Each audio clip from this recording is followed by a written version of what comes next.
जय माँ काली। हर हर महादेव। कैसे हैं आप लोग? माँ जगत जननी जगदम्बा की कृपा से सभी बच्चे अच्छे होंगे। आज मैं आप लोगों के लिए एक छोटी सी जानकारी लेकर के आई हूँ कि भगत और भक्ताई में क्या फ़र्क होता है।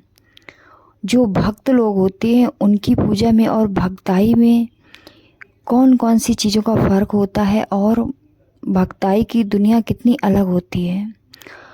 भक्त एक वो होता है जो सच्चे भाव से माँ की भक्ति और पूजा और भजनों में लीन रहता है। उसे दुनियादारी की कोई खबर नहीं होती है और ना उसको किसी झंझटों में पड़ने की ज़रूरत होती है। भक्त एक वो होता है।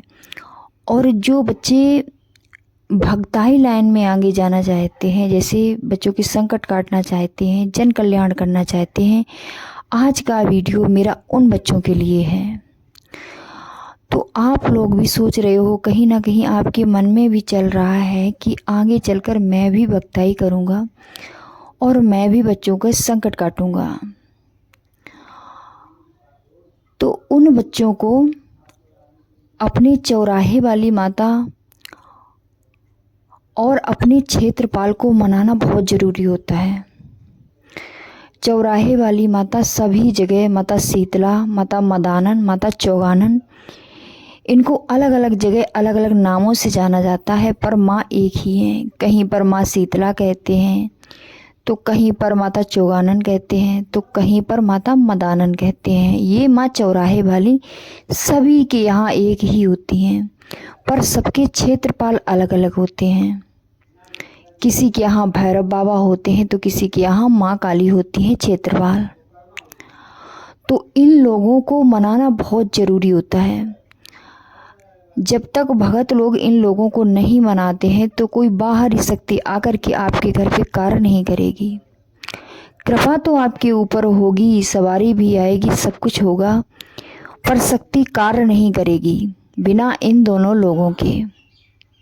क्योंकि बाहर की कोई भी शक्ति कार्य करने के लिए आती है तो बिना क्षेत्रपाल की अनुमति से आपके यहाँ शक्ति कार्य नहीं करेगी।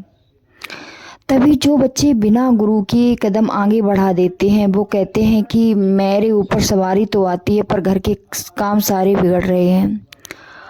अब ये बताओ, आपने क्षेत्रपाल को तो मनाया नहीं, सवारी आ रही है, अनियंत्रित है, ना आपके गुरु हैं, तो परेशानी तो बनेगी।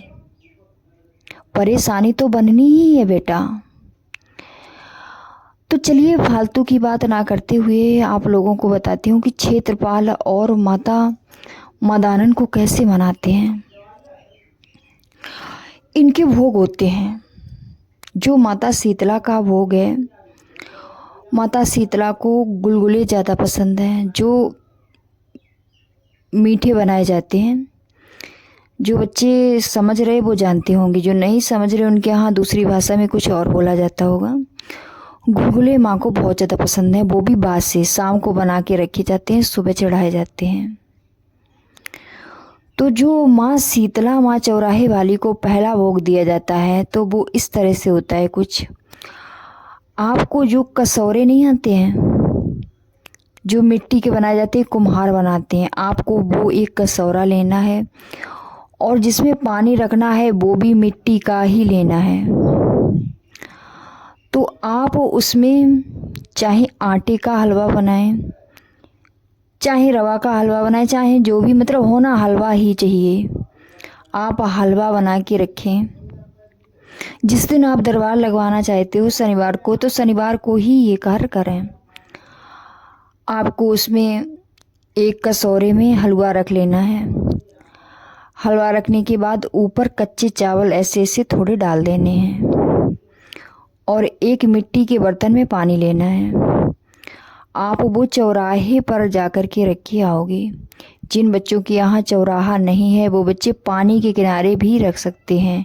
पानी के किनारे भी माता मदानन का वास होता है, वहाँ भी आप लोग रख सकते हो।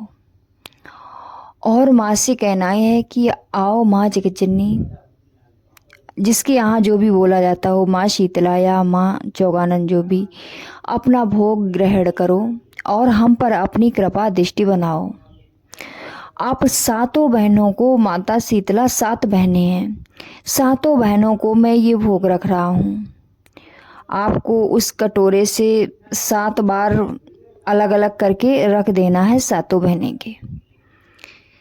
ठीक है, उस कटोरे में ही रखना है, लेकिन 7 बार यहाँ से उठा के वहाँ रख दो, यहाँ से उठा के वहाँ रख दो 7 बार, और रख कर के पीछे ना मुड़ के अपने घर पे चले जाना है। फिर इसके बाद बात आती है कि क्षेत्रपाल को मनाने की। फिर आप क्या करेंगे, आप जैसे माँ काली को जिस अंगारी पर भोग देते हो, जैसे भी माँ को भोग दे दिया, सब कुछ प्रक्रिया कर ली। इसके बाद में आपको 7 बतासे लेने हैं, 7 लौंग। ये हर शनिवार, ये पहला शनिवार था, मतलब जो बाहर भोग देना है। फिर आप इसके बाद अपने घर पर ही भोग दोगे। आपको शाम मतलब शनिवार के शनिवार आपको 7 बतासे लेने हैं, 7 लौंगे लेनी हैं, और एक कुल्हड़ बना लीजिए जो मिट्टी का हो। 7 बतासे और लौंग आपको अंगारी पर रख देने हैं माता शीतला के नाम के। ठीक है, और कुल्हड़ में पानी अलग रख देना है कि आओ माँ चौराहे वाली, माँ शीतला, आपके यहाँ जो भी बोला जाता हो, ठीक है, अपना भोग स्वीकार करो, आपको रख देना है।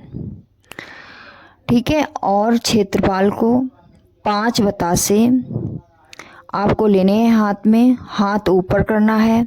ऊपर करने के बाद मेरी मतलब ग्रामीण क्षेत्र के जो भी क्षेत्रपाल हैं उनका नाम लेके, जैसे मेरे यहाँ माँ काली हैं, तो हम अपने हाथ में 5 बतासे लेकर, आओ मेरे गांव की क्षेत्रपाल, आओ माँ काली, मेरा भोग स्वीकार करो, और मैं भक्ताई लाइन में आगे बढ़ना चाहता हूँ, मुझे आगे का मार्ग दिखाओ, आओ क्षेत्रपाल अपना भोग स्वीकार करो। इस तरह से अपने क्षेत्रपाल का नाम लेकर के आपको उस हवन में ही भोग प्रसाद डाल देना है।